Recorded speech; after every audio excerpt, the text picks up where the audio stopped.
Psst, psst. Hey, tú. Sí, tú. Tú que escuchas voces y tienes amigos imaginarios. Tú que sigues las noticias sobre los negocios, estrategias de marketing y los escándalos más grandes de las marcas, este podcast es para ti. Aldacaya Marketing Podcast. Branding, engagement, hashtag, influencers, marketing viral, neuromarketing, social media, trending topic. Escúchanos semana a semana solo por Spotify. Muy buenos días, bienvenidos a un jueves marquetero más.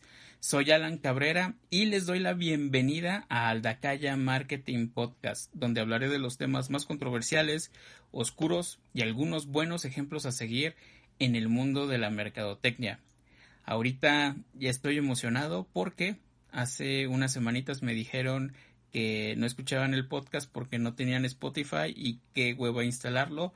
Pues para todos ustedes tengo una buena noticia. Ahora nos pueden escuchar no solo en Spotify, sino también en Apple Podcast, iVoox y IGTV. Honestamente, IGTV no me gusta mucho para una plataforma de podcast, pero parece que está funcionando. Entonces, hay opciones, hay alternativas para que puedan escuchar a su servidor. Y también aprovecho para decirte que en la descripción es ahí del podcast, en cualquiera de las plataformas que lo escuches, le des en más para que te puedas enlazar a nuestras redes sociales y ahí puedas hacer algún comentario, nos puedas decir qué te parecieron los capítulos, nuestra gran lista de capítulos, con este sería el capítulo 3, y también para que nos puedas dar algunas opciones de qué temas te gustaría que abordáramos en este podcast. Vamos a arrancar, vámonos como Gordon Tobogán para este tercer capítulo. Ya muchos ya vieron el título, pero voy a hacer la emoción. ¿Se acuerdan cuando las grandes marcas tenían unos señores tamaños huevotes y se peleaban a diestra y siniestra enfrente de todos en la publicidad y no les importaba hacer saber que, hey tú, yo soy tu rival, no me gusta lo que haces y yo soy mejor que tú? Esto pasaba en los 80s y 90s, ahorita ya traen, hasta se llevan bien, hasta se echan flores, ya todo es amor y paz.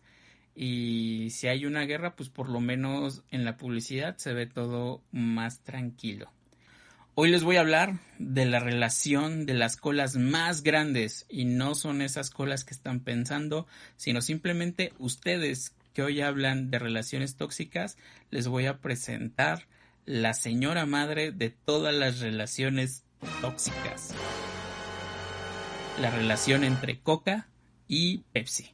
En esta ocasión no habrá segunda parte, lo prometo, pero vamos a ir analizando poco a poco cómo se fueron dando estas circunstancias en cada frente de estas colas para entender bien el contexto y quién es el que ha lanzado campañas de publicidad más agresivas.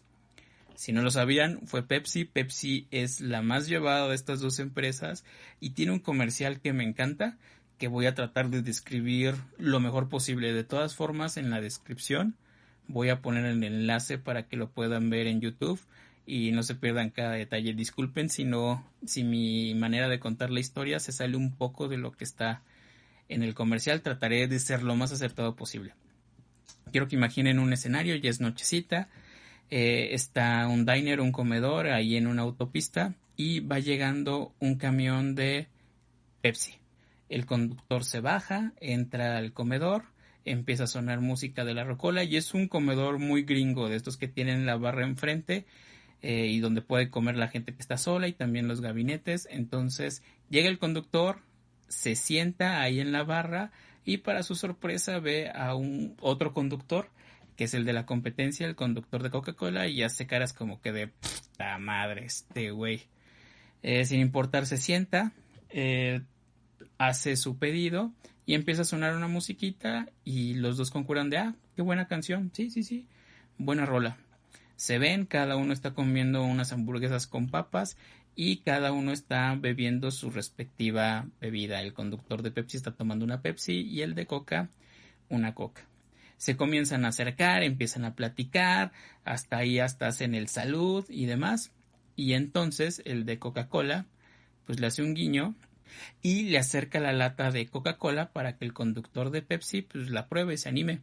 El conductor de Pepsi empieza a ver y a checar que nadie lo esté observando, le da un trago y dice, está bien. El conductor de Pepsi hace lo mismo, le acerca su lata de Pepsi al conductor de Coca-Cola, la prueba y dicen, qué bueno, pero se aferra a la lata. Y siguen hablando y dicen, no, sí, está súper cool. Y el de conductor de Pepsi dice, no, pues ya, regrésamela. Dice, no, pues, regrésamela. No. Ahí están jijiji, jajaja, hasta que ya se echan las miradas feas porque el conductor de Coca-Cola no suelta la lata de Pepsi y ¡pum! Nada más se ve una escena donde sale volando el conductor de Coca-Cola y ahí está el ejemplo, ¿no? La Pepsi es tan buena que hasta los conductores de Coca lo saben. Y este es un hecho que vamos a ver más adelante en lo que pasó con el reto Pepsi. Ahora, rebobinemos un poco y regresemos a cómo empezó todo este alboroto. Para empezar, Coca-Cola siempre quiso deshacerse de Pepsi. Al principio no lo pelaba, era como que este competidor chafa que nunca me va a poder hacer daño, y después cambió la cosa. Aquí es muy importante recalcar que tener un enemigo o un rival ayuda mucho porque empezaron ellos dos y poco a poco fueron creciendo y la competencia fue tan grande que se convirtieron los dos en el monstruo que son, y a la fecha las dos compañías han inundado al mundo con su publicidad.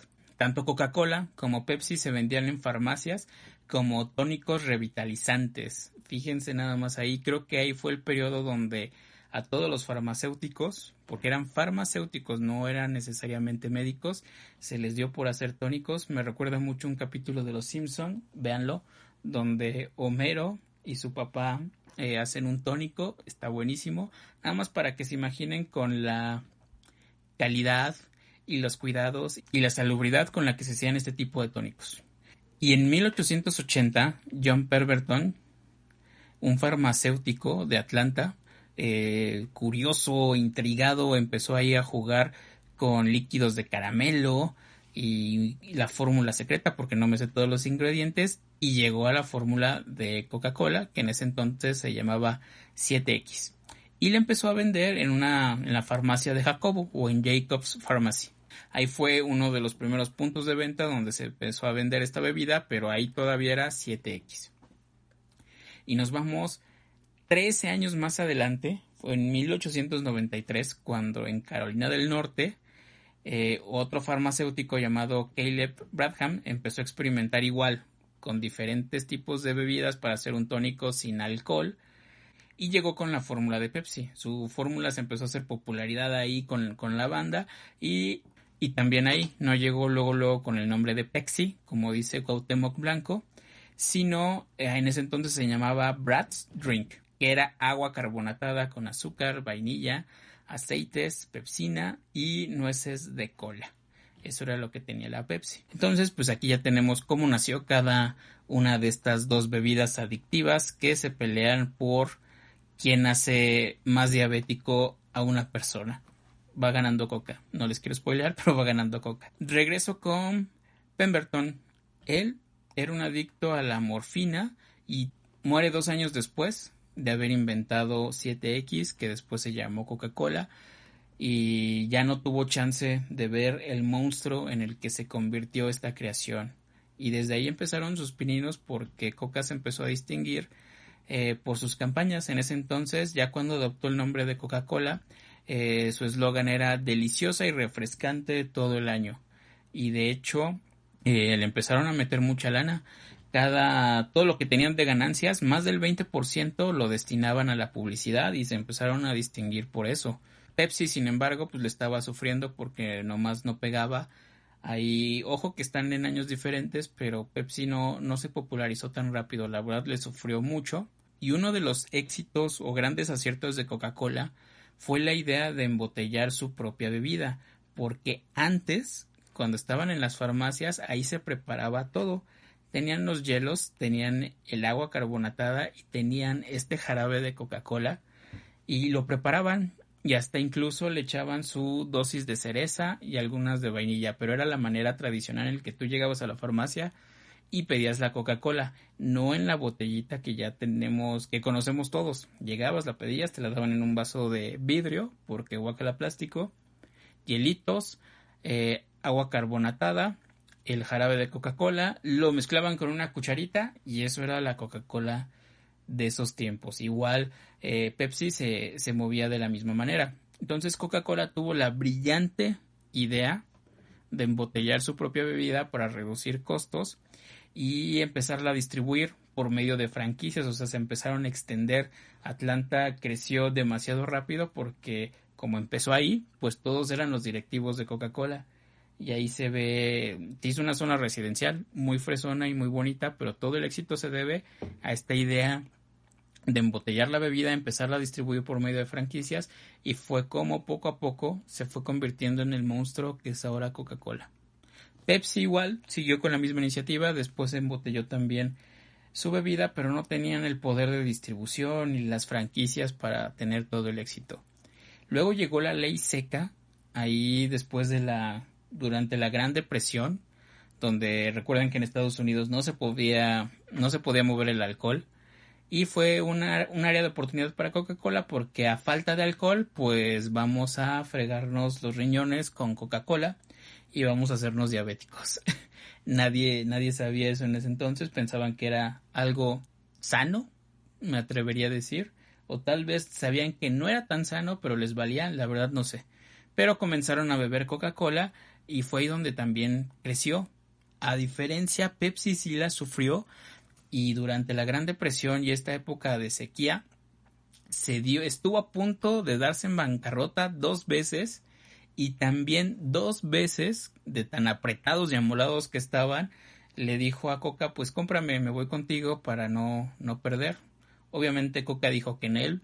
Yo creo que después se arrepintieron, después se les cayeron los calzones también. Es irónico, ¿no? Como de repente te hacen una propuesta, dices que no y te arrepientes. Lo vimos en el caso de Blockbuster, pero no necesariamente pasa siempre. Ahorita es curioso que se haya repetido. Luego en los años 30 Pepsi empezó a sobrevivir gracias a una estrategia de precio, porque por solo 5 centavos te daba el doble de lo que Coca te daba en ese entonces. No recuerdo bien el envase de Coca-Cola, pero vamos a ponerle, por ejemplo, si Coca-Cola daba 250 mililitros por 5 centavos, Pepsi te daba 500 mililitros por 5 centavos. Entonces lo doble al mismo precio. Entonces la gente se empezó a volver loca. Recordemos que eran los 30, ya estábamos pasando la Gran Depresión, la gente estaba jodidísima. Entonces, sin quererlo, Pepsi se volvió la bebida de los pobres. Coca-Cola vio esta estrategia de publicidad, pero como que no la peló mucho. Fue de, pues esa Pepsi con... No nos va a pegar, no nos va a afectar, déjenla. Nosotros vamos a seguir con nuestro mismo precio, con nuestro mismo empaque, y que la hagan como quieran. En ese entonces, fíjense, estamos en los 30, Coca-Cola destinaba todos sus esfuerzos de publicidad a mostrar más que el producto. De hecho, mostraban un estilo de vida familiar, inocente, y también reinvertieron a este personaje de Santa Claus. En los años 30 crearon esta imagen del gordito pachoncito con chapitas, todo cachetón, que te dan ganas de abrazar. Crearon este Santa que a la fecha, cada temporada navideña, vemos en sus desfiles y en su publicidad. Ahí nació, y ellos enfocaban su publicidad a ese entonces, ¿no? Es curioso como grandes gurús de mercadotecnia, y estoy haciendo comillas en esto, no voy a decir nombres, pero falsos gurús de mercadotecnia empiezan a hablar de Starbucks y estas cosas, cuando Coca-Cola pues ya desde los años 30 nos viene dando clases de mercadotecnia y publicidad. Y aquí algo muy curioso, recuerden que estábamos en los 30 y Coca-Cola se empezó a extender. Llegó ahí por Alemania. De hecho, antes de que estallara la Segunda Guerra Mundial, se puede decir que Coca-Cola patrocinó grandes eventos del partido nazi. Ahí hay fotografías donde está la suástica, el símbolo, y al ladito Coca-Cola. Esto antes de que estallara la Segunda Guerra y mucho antes de que se diera el ataque de Pearl Harbor.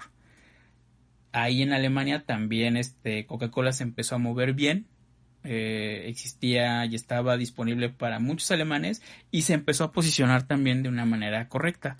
Pero todo cambió ya después del ataque de Pearl Harbor. Cuando se da ese momento, Coca-Cola dijo que no sabía cómo lo iba a hacer, pero que él se iba a encargar de hacer que cada uno de los soldados estadounidenses tuvieran una Coca-Cola, estuvieran donde estuvieran. Y creció tanto que se volvió símbolo nacional.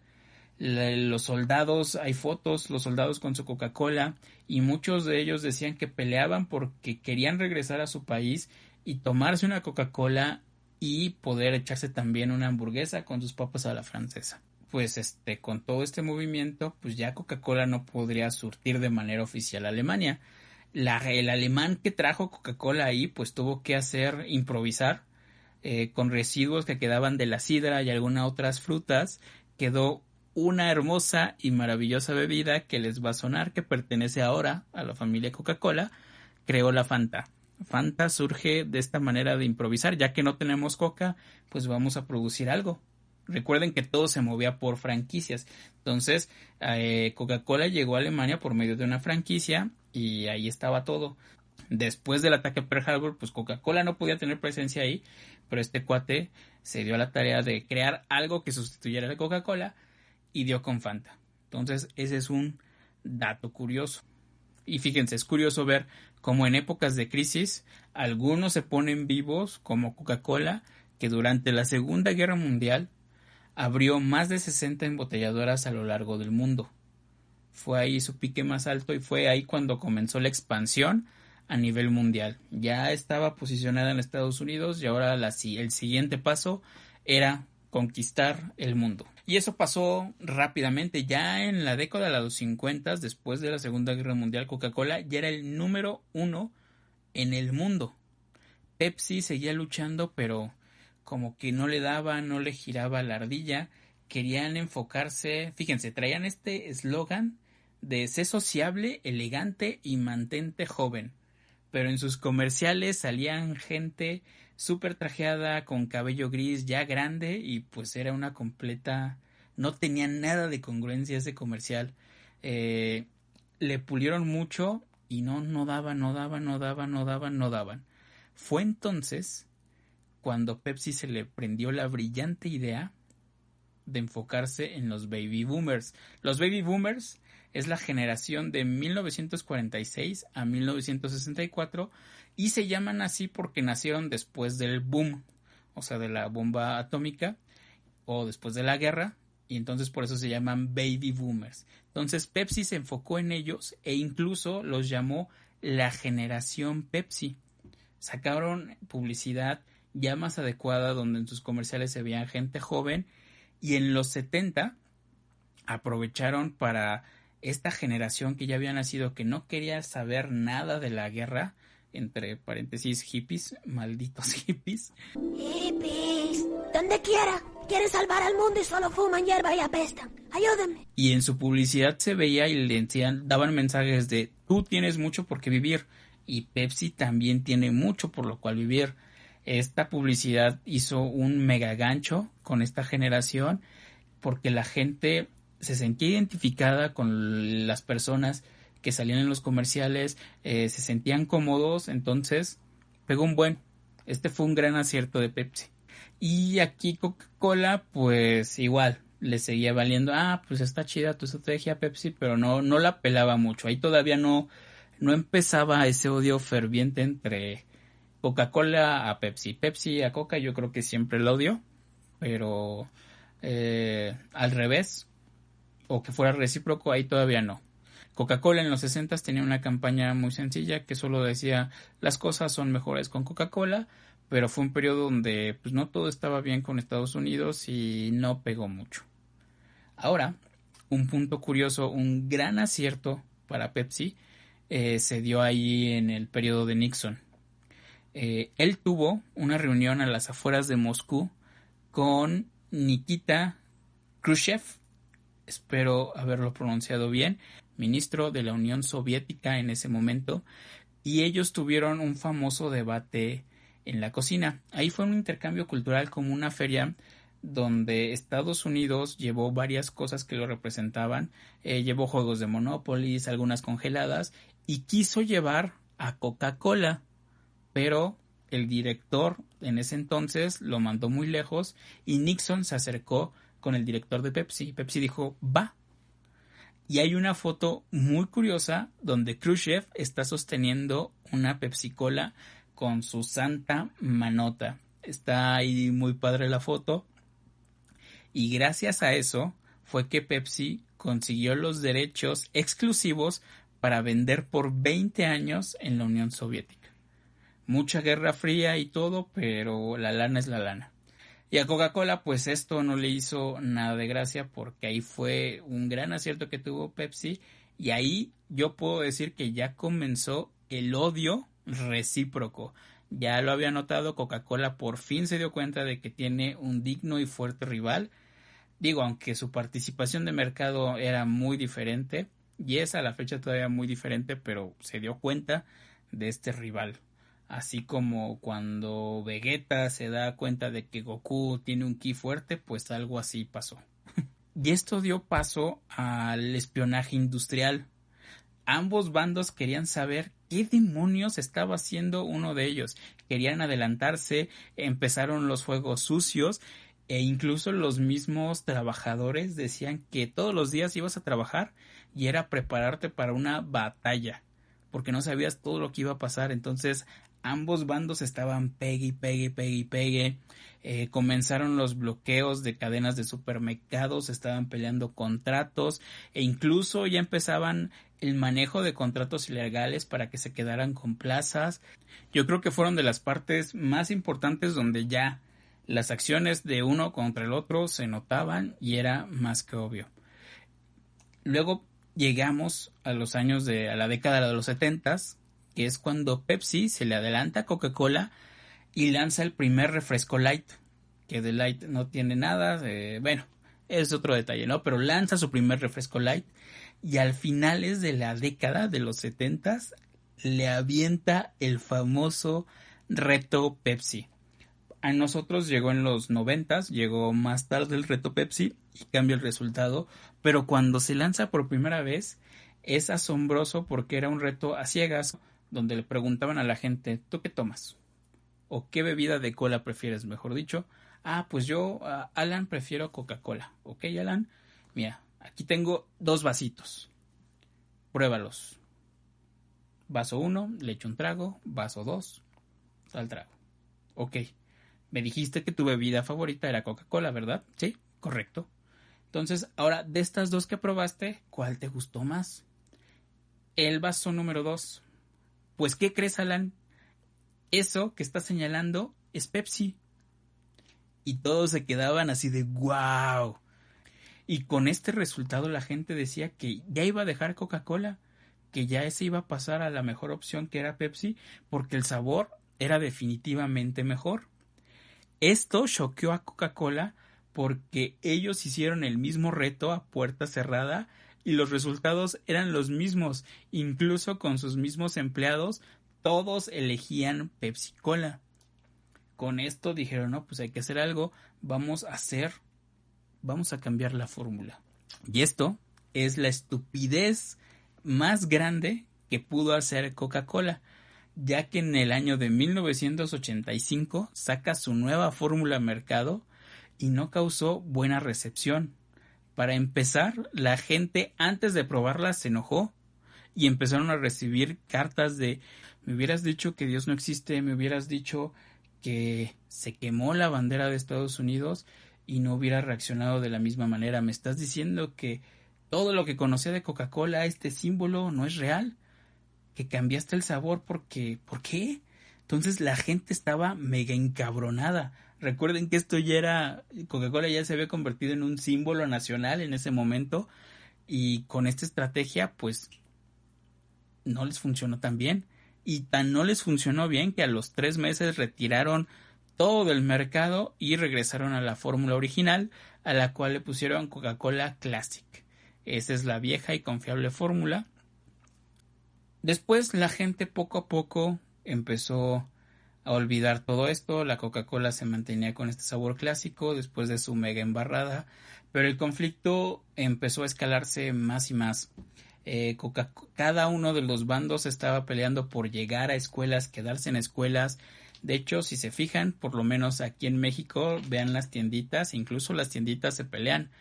Tenemos tienditas con fachadas de Pepsi, tenemos tienditas con fachadas de Coca-Cola, taquerías, fonditas. Lo mismo pasaba en Estados Unidos y en México y a nivel mundial. Se peleaban por escuelas, se peleaban por ciudades e incluso hubo una negociación para quedarse con plazas del sector estudiantil, quedarse con un solo proveedor. Ahí la oferta más jugosa la hizo Pepsi, pero ya no se pudo hacer por prácticas monopólicas, pero a ese grado llegaron. Y luego empezaron con propaganda. Muy importante decir que es propaganda y no publicidad, propaganda. Ambas marcas con sus líderes de opinión, algunos en ese entonces ya estaba sonando Michael Jackson, Cindy Crawford, que muchos no han de conocer. Siento feo que yo sí, de hecho Cindy Crawford era mi crush cuando yo tenía 8 años, muy guapa. Y cada uno desde sus trincheras estaba sacando todo este contenido. A la fecha sigue siendo la publicidad, los contenidos de propaganda más agresivos que tenemos a la fecha porque están en todos lados, cada uno con un segmento bien definido. Coca-Cola es para la familia, Pepsi es para un mercado más joven y siguen retomando esto. Actualmente ya tienen estrategias más tranquilas, ya no se echan tanta tierra como antes, pero fue divertido verlos echar todos esos trancazos. Y es aquí la importancia de tener un buen rival. Los dos comenzaron en 1800, Coca-Cola en 1880, PepsiCo en 1893, pero casi nada de diferencia y fueron creciendo y se convirtieron, gracias a esta competencia, se convirtieron en los dos monstruos que son ahora, cada uno con diferentes productos y ahora pues tienen algo muy importante que hacer, porque ahora se enfrentan a un segmento diferente que ya saben que los productos son dañinos, que no hacen bien. Tenemos una generación diabética por causa de estos productos. No por causa de estos productos, sino por abuso excesivo de estos productos. Y van a tener que plantear nuevas estrategias para ver qué sigue. Ahorita lo que están haciendo ambas marcas es incrementar los productos que tienen, porque las bebidas con cola en un futuro, y marquen mis palabras, van a desaparecer por el daño que hacen, ya sea ellos van a seguir, ya sea con agua, con leche. Vemos el grupo de PepsiCo aquí en México, Coca-Cola, jugos, ellos van a seguir, pero la bebida de cola como la conocemos actualmente va a sufrir un gran cambio. Marquen mis palabras. Y esto fue todo en este tercer episodio. Espero que les haya gustado y recuerden que se aceptan críticas, comentarios y sugerencias, pero mentadas de madre no. Recuerden que en la descripción le puchan ahí donde dice más y los puede enlazar a cualquiera de mis redes sociales y ahí pueden hacer unas preguntas o simplemente darnos feedback de lo que les pareció este tercer episodio. Que tengan un excelente jueves. Bye. Aldacaya Marketing Podcast. Branding, engagement, hashtag, influencers, marketing viral, neuromarketing, social media, trending topic. Escúchanos semana a semana solo por Spotify.